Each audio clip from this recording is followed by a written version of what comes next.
फर्ज कीजिए कि आप गाड़ी के अंदर बैठे हैं और बारिश हो रही है। जगह है ल्यूटियंस दिल्ली और आप बंद खिड़की से सरकारी इमारतों, बंगलों और उनके बाहर की हरियाली को निहार रहे हैं। गाड़ी का वाइपर ऑन है और हर 10 सेकंड पर कांच पर पड़ रही बारिश की बूंदों को साफ कर रहा है। आपने अपने फोन का कैमरा ऑन किया है, एक स्लो मोशन वीडियो रिकॉर्ड किया और इंस्टाग्राम पर बावरा मन या किसी और गाने के साथ या फिर गुलजार की किसी कविता के साथ रील पोस्ट कर दी है। यह सब सुनने में बहुत सुहाना सा लगता है, लगना भी चाहिए, क्योंकि बारिश ने आपके साथ वो नहीं किया जो आपकी स्क्रीन पर चल रहे वीडियोस में नजर आ रहा है। ये वीडियोस ल्यूटियंस दिल्ली से महज कुछ किलोमीटर दूर की जगहों की भी हैं और दिल्ली से सैकड़ों किलोमीटर दूर के राज्यों और शहरों की भी। बारिश जो आपके हमारे प्रिविलेज के लिए सुकून का सामान होती है, पकौड़े समोसे खाने का बहाना होती है, उसी बारिश ने पिछले करीब 1 महीने में उत्तर भारत के राज्यों में तबाही मचाई हुई है। बारिश जिसे भगवान की नेमत कहा गया, उसी बारिश ने कई लोगों की जान ले ली है, कितने ही गांव और घर तबाह कर दिए हैं। पंजाब के हर जिले में बाढ़ या बाढ़ जैसे हालात हैं। दिल्ली में यमुना खतरे के निशान के ऊपर बह रही है। उत्तराखंड, हिमाचल प्रदेश और जम्मू कश्मीर के पहाड़ों में लैंडस्लाइड्स हो रहे हैं। सड़कें, पुल और गांव के गांव बह गए हैं।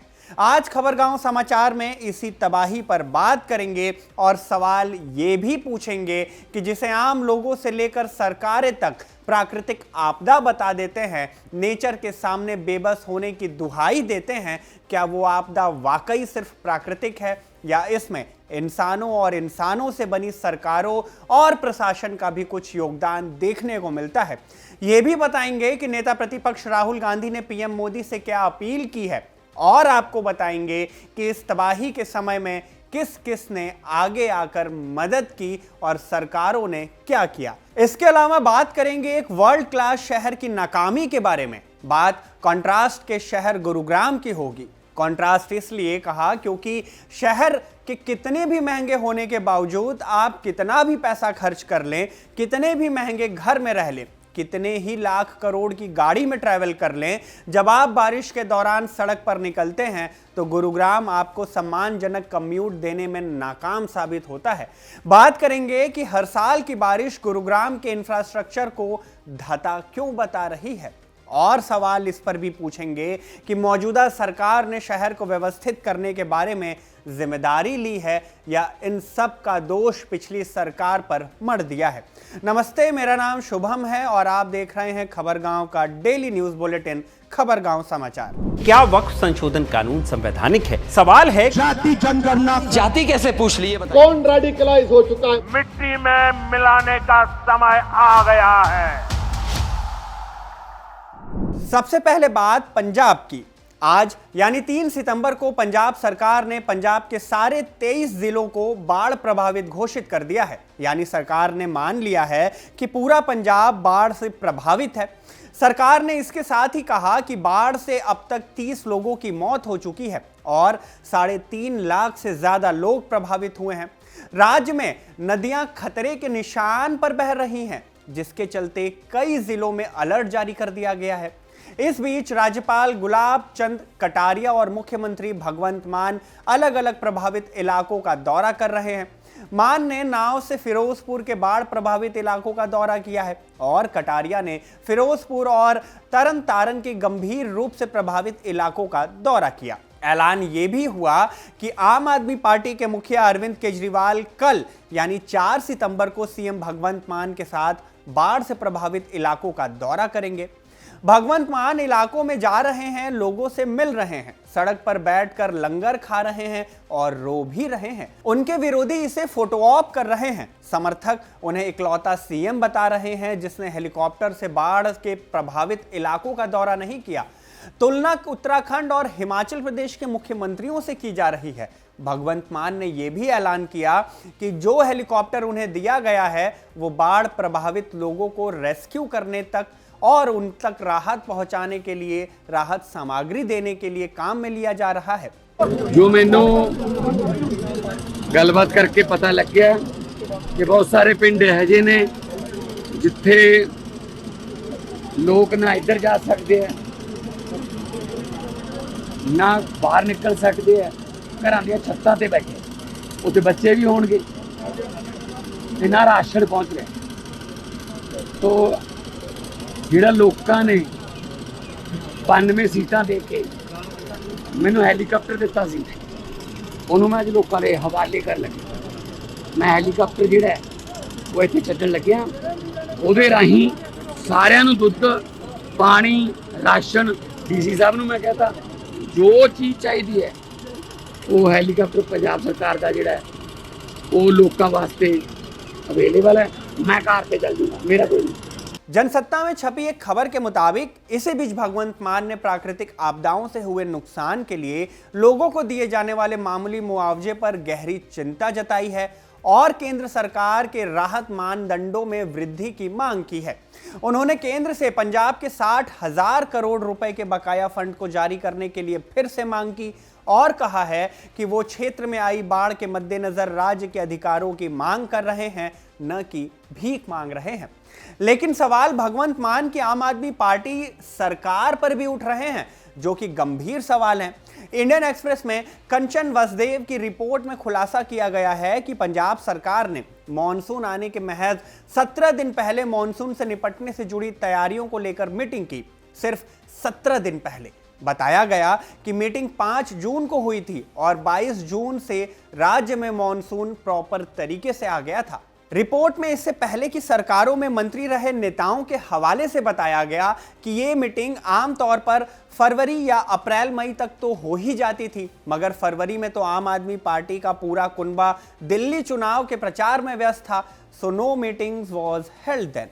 पंजाब की बाढ़ पर किस नेता के बयान आए और क्या कुछ आया, आप वो सुनिए, फिर आगे की बात करते हैं। पंजाब के अंदर बहुत भीषण बाढ़ आई हुई है और बहुत सारे लोगों का नुकसान हो रहा है, खेती का, जानवरों का, प्रॉपर्टी का। और इसके लिए पंजाब सरकार, उनके मंत्री, उनके विधायक, वहाँ के लोग, बल्कि मैं कहूँगा सभी दल वहाँ पे राहत कार्यों में लगे हुए हैं। तो कल अरविंद केजरीवाल जी ने सबको कहा भी था कि जो जैसे सेवा कर सके उसको सेवा करनी चाहिए, क्योंकि जब जब देश के ऊपर कोई विपत्ति आई, जब जब कहीं पे बाढ़ आई, भूकंप आया, बल्कि देश नहीं पूरी दुनिया में कहीं पे अगर दो देशों में जंग भी हुई और उसमें लोगों का नुकसान हुआ, तो सबसे पहले लंगर खोलने वाले हमारे पंजाबी भाई होते थे, हमारे सिख भाई होते थे। गुरुद्वारा की सेवा सबसे पहले जो है ऐसी जगह पहुंचती थी जहां तक मीडिया भी नहीं पहुंचता था। तो आज हम लोग अपने दिल्ली की तरफ से खास तौर पे राजेंद्र नगर विधानसभा क्षेत्र से हमारे विधायक रहे हमारे साथी दुर्गेश पाठक जी की विधानसभा की ओर से हम लोग जो है पहली रवानगी कर रहे हैं। मैं इस ट्रक के साथ जा रहा हूं, अरविंद जी का निर्देश था कि मैं इसके साथ जाऊंगा और लगातार अब रोज हमारे कोई ना कोई साथी जो है इस तरीके से ट्रक लेके अपनी सेवा करने के लिए तन से, मन से, धन से हम लोग वहां पे पहुंचेंगे। सभी वॉलंटियर से भी कहा गया कि भाई जो हो सके आपको करना है, क्योंकि उन्होंने पूरे देश के लिए किया और हमेशा किया है।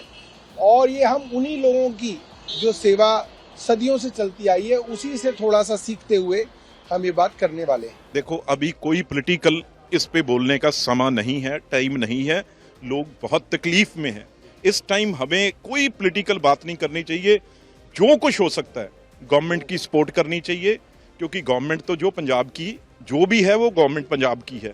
उसको मदद देने के लिए सेंट्रल गवर्नमेंट से चाहे आर्मी की जरूरत है, चाहे एनडीआरएफ की टीमें हैं, चाहे पैरामिलिट्री फोर्सेस हैं, चाहे एयरफोर्स हो, वो पूरी ताकत से अपना लगे हुए हैं। मगर अब बातें नहीं, ये बाद में करेंगे और हफ्ते के बाद। लेकिन अब सिर्फ सेंट्रल गवर्नमेंट की तरफ से जो भी डिफेंस फोर्सेस की तरफ से मदद की जा रही है, पैरामिलिट्री फोर्सेस से मदद की जा रही है, हर चीज की एनडीआरएफ से मदद की जा रही है, उसमें कोई कमी नहीं आएगी। और जो हमारे प्रधान बीजेपी के, उन्होंने चिट्ठी प्रधानमंत्री जी को लिखी है। मेरी एक कहना है, जो हमारे सीएम हैं मिस्टर भगवंत सिंह मान, उन्हें ऑल पार्टी डेलीगेशन बना के होम मिनिस्टर साहब को मिलना चाहिए और हर बात पंजाब की रखनी चाहिए, चाहे उसमें बीजेपी हो। हम लोग साथ चलने को तैयार हैं। ये मुख्यमंत्री तो यही है ना, यही बताएंगे ना भी क्या चीज हमें चाहिए, क्या नुकसान हुआ है। तो सेंट्रल गवर्नमेंट स्टेट के साथ यही फेडरल सिस्टम है। बीजेपी साथ चलेगी, कांग्रेस पार्टी साथ चलेगी, जो भी अकाली दल है सब जाएंगे। मेरी ख्याल से पार्टियां बाद में आती है, पहले पंजाब है और पंजाब के लोग हैं। इसलिए मुख्यमंत्री को ये दिल्ली वालों के चुंगल से निकल के पंजाब की बात करनी चाहिए और सब लोग जो भी वो कहेंगे हम उनके साथ, अपने प्रधानमंत्री जी, अपने होम मिनिस्टर को उनके साथ चलेंगे। पंजाब की बाढ़ के बीच पड़ोसी राज्य हरियाणा के मुख्यमंत्री नायब सिंह सैनी ने ऐलान किया है कि वो पंजाब सीएम राहत कोष में 5 करोड़ रुपए अपने राज्य की तरफ से डोनेट करेंगे। पंजाब की बाढ़ को लेकर सेलिब्रिटीज, क्रिकेटर्स ने भी इस बाढ़ को चिंता का एक विषय बताया है। प्रे फॉर पंजाब के ये पोस्टर कई लोगों ने शेयर किए, लेकिन यह जानना भी जरूरी है कि बाढ़ की वजह क्या है और लगभग 4 दशक बाद 2025 में इस तरह की स्थिति पंजाब में क्यों बनी है। खबरों के मुताबिक बाढ़ की शुरुआत अगस्त 2025 को हुई थी, जब हिमाचल प्रदेश और जम्मू कश्मीर के ऊपरी इलाकों में मूसलाधार बारिश हुई। यह मॉनसून इतना तेज था कि सतलुज, ब्यास और रावी जैसी नदियां उफान पर आ गई। पोंग डैम, भाखड़ा डैम और रंजीत सागर डैम तेजी से भर गए और सुरक्षा कारणों से इनसे अतिरिक्त पानी छोड़ना पड़ा। इसने निचले इलाकों में तबाही और बाढ़ की स्थिति पैदा कर दी। वहीं आंकड़े बताते हैं कि नुकसान का लगभग 70% हिस्सा भारी बारिश की वजह से हुआ, जबकि 30% डैम से छोड़े गए पानी की वजह से। हिमाचल और जम्मू कश्मीर में हुई बारिश ने नदियों के कैचमेंट एरिया भर दिए। नदियां 2-4 लाख क्यूसेक पानी लेकर बहने लगी, जो खतरे के स्तर से काफी ऊपर थी। क्लाइमेट चेंज की वजह से मॉनसून का पैटर्न भी बदल चुका है, जिससे बारिश अब अचानक और बेहद ज्यादा होती है। लेकिन यह सब सिर्फ प्राकृतिक नहीं है। खुद ही सोचिए कि अगर सरकार मॉनसून आने के महज 17 दिन पहले मीटिंग करेगी, तो उस मीटिंग में तय हुई चीजों को अमल में लाने में वक्त तो लगेगा। रिपोर्ट्स की माने तो पंजाब में नालों और नहरों की सफाई सालों से ठीक तरीके से नहीं हो रही है। नदियों में सिल्ट जमी हुई है, जिससे पानी का बहाव रुक जाता है। कई तटबंध और बांध जर्जर हालत में हैं और समय पर उनकी मरम्मत भी नहीं होती है। पूर्व जल संसाधन मंत्री और कांग्रेस नेता सुखविंदर सिंह सरकारिया ने इंडियन एक्सप्रेस को बताया कि जब वो मंत्री थे तो 100 करोड़ रुपए रिलीज किए जाते थे भारी बारिश या बाढ़ जैसे हालात से डील करने के लिए। मगर इस बार आम आदमी पार्टी की सरकार कहती है कि उसने 200 करोड़ रुपए खर्च किए हैं, मगर काम क्या हुआ ये नजर नहीं आता। पंजाब में स्कूल कॉलेज 7 सितंबर तक के लिए बंद कर दिए गए हैं। अरविंद केजरीवाल ने कहा कि उनकी पार्टी के सभी विधायक और सांसद पंजाब के लिए अपनी 1 महीने की सैलरी डोनेट कर रहे हैं।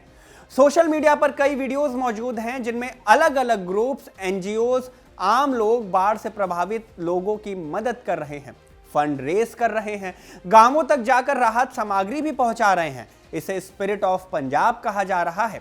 कहा जा रहा है कि पंजाब हर संकट में एक साथ खड़ा है। इमोशनल होकर सोचा जाए तो ये सब बहुत इंस्पायरिंग लगता है, मगर इन सब के बीच आपको अपनी सरकारों से भी सवाल पूछना चाहिए कि जो काम उनका था, जो बेयर मिनिमम था, उसी को करने में सरकार पीछे क्यों रह गई कि आम नागरिकों को ये सब कुछ करना पड़ रहा है। इन सभी कामों का बीड़ा उठाना पड़ रहा है। आपकी इस पर क्या राय है, हमें कमेंट सेक्शन में जरूर बताइएगा और आपके इलाके में बारिश की स्थिति क्या है ये भी हमसे साझा कीजिएगा। अब बात बाकी राज्यों की करते हैं। खबरों के मुताबिक मौसम विभाग ने पहाड़ी राज्यों के लिए बाढ़ का अलर्ट जारी कर दिया है। खबरों में यह भी बताया गया कि उत्तराखंड के अल्मोड़ा, बागेश्वर, चमोली, देहरादून, पौड़ी, पिथौरागढ़, रुद्रप्रयाग, टिहरी, उत्तरकाशी में अलर्ट जारी किया गया है। वहीं हिमाचल प्रदेश के चंबा, कांगड़ा, किन्नौर, कुल्लू, लाहौल स्पीति, मंडी, शिमला, सिरमौर में चेतावनी दी गई है। जम्मू कश्मीर और लद्दाख के अनंतनाग, डोडा, कठुआ, किश्तवाड़, कुलग्राम, पंच, रामबन, सियासी, उधमपुर में बाढ़ की स्थिति पैदा हो सकती है, यह भी बताया गया। मौसम विभाग के अलर्टों को देखते हुए स्कूलों को बंद कर दिया गया है। रेस्क्यू टीमों को स्टैंड बाय पर भी रख दिया गया है। इस बीच हिमाचल प्रदेश, उत्तराखंड से लगातार पुल टूटने और लैंडस्लाइड की घटनाओं की खूब खबरें आ रही हैं। हमने आपसे खबरगांव समाचार के 6 अगस्त के एपिसोड में कुछ सवाल पूछे थे, जिन्हें दोहराना आज फिर से जरूरी हो गया है। सवाल ये कि हर साल भारी बारिश, हर साल फटते बादल और हर साल विस्थापित होते गांव के गांव, क्या ये डिजास्टर मैन मेड नहीं है? इंसान सुदूर पहाड़ों तक पहुंच चुके हैं और वहां हर साल जंगल काट रहे हैं। पहाड़ों को काटकर सड़कें, हाईवे, होटल और बिल्डिंग्स बनाई जा रही हैं और ये सब ऐसी जगहों पर हो रहा है जहां निर्माण नहीं होने चाहिए। उत्तराखंड के एनवायरमेंट एक्टिविस्ट अतुल सती ने हमें यह भी बताया था कि कैसे निर्माण प्रोजेक्ट्स के नाम पर राज्य की ऐसी जगहों पर पहाड़ काटे जाते हैं जो कि बेहद सेंसिटिव जोन्स हैं। वहीं बात हिमाचल प्रदेश की करें तो जून से लेकर अब तक हिमाचल प्रदेश में 91 फ्लैश फ्लड आए हैं, 45 बादल फटने की घटनाएं हुई और 95 बड़े लैंडस्लाइड भी हुए। इसमें 4000 से ज्यादा घर पूरी तरह से टूट गए हैं। हिमाचल प्रदेश की 666 सड़कें बंद हैं, 985 बिजली के ट्रांसफार्मर और 495 वाटर सप्लाई स्कीम्स भी प्रभावित हुए हैं। इस बीच नेता प्रतिपक्ष राहुल गांधी ने एक वीडियो मैसेज जारी करके पीएम मोदी से अपील भी की है और कहा है, मैं आग्रह करता हूं कि इन राज्यों के लिए, खास तौर पर किसानों के लिए विशेष राहत पैकेज की तत्काल घोषणा की जाए और राहत एवं बचाव कार्यों में तेजी लाई जाए। नमस्कार। पंजाब में बाढ़ के कारण बहुत नुकसान हुआ है। जम्मू कश्मीर, हिमाचल प्रदेश और उत्तराखंड में भी बहुत बुरी हालत है। बहुत दुख होता है ये देखकर कि लोग अपने बच्चों को, अपने परिवारों को बचाने के लिए इतना संघर्ष कर रहे हैं। मोदी जी, सरकार की जिम्मेदारी लोगों की रक्षा करनी होती है। आप जल्दी से जल्दी इन स्टेट्स के लिए एक स्पेशल रिलीफ पैकेज तैयार कीजिए और लोगों की प्रोटेक्शन कीजिए। दिल्ली का हाल ये है कि हालात को देखते हुए दिल्ली के पुराने लोहे के पुल को अगले आदेश तक बंद कर दिया गया है। यमुना का जलस्तर 206.78 मीटर तक पहुंच चुका है, जबकि सरकार का अनुमान था कि ये 206.50 तक ही सिमट जाएगा। दिल्ली में यमुना नगर जैसे इलाकों से लोग अपने घरों को छोड़कर कैंप्स में शिफ्ट हो रहे हैं। हमने आपको अलग अलग शहरों और राज्यों में आई बाढ़ और बारिश से मची तबाही के बारे में बताया है, मगर एक शहर ऐसा भी है जो इन सब आपदाओं की इतनी टॉलरेंस अपने अंदर रखता है मानो उसे कोई फर्क ही नहीं पड़ता हो। 1 सितंबर 2025 का ये वीडियो आप सब ने देखा होगा। ये गुरुग्राम है, मिलेनियम सिटी है, देश का सबसे मॉडर्न शहर है। लोगों ने देखकर कहा कि गुरुग्राम है या गुरुजाम है, और इस किलोमीटर लंबे जाम की वजह बस कुछ घंटे की बारिश थी। कुछ घंटे की बारिश हुई और गुरुग्राम एक बार फिर से रुक गया, डूबने लगा और रेंगने भी लगा। खबरों में तो ये तक बताया गया कि लोग घर पर नहीं पहुंच पाए तो उन्होंने रात को होटल्स बुक कर लिए। इस बीच कांग्रेस सांसद दीपेंद्र सिंह हुड्डा ने एक्स पर हरियाणा सीएम नायब सिंह सैनी की बीजेपी सरकार को निशाना बनाया और लिखा, गुरुग्राम से गुरुजाम बनाने की जिम्मेदार भाजपा सरकार ने 2016 में 24 घंटे के महाजाम के बाद 2000 करोड़ रुपए ड्रेन, नाले की सफाई और जलभराव से निजात के लिए आवंटित किए थे, लेकिन नालों की सफाई तो हुई नहीं। ये 2000 करोड़ साफ हो गए। ये जल भराव की स्थिति सब जानते हैं, हर बारिश में किस तरह की भयावह स्थिति बनती है। 2016 में 24 घंटे का जाम, महाजाम, पूरी दुनिया के अंदर उसकी खबर छपी थी। सरकार ने कोई सबक नहीं लिया और अब एक नई चीज सामने आई है कि 2016 से और इस वर्ष तक 2000 करोड़ का आवंटन किया गया जल भराव से निजात दिलाने के लिए। ड्रेन बने गुड़गांव में, ड्रेन के लिए 2000 करोड़ और नालों की सफाई और नाले बने,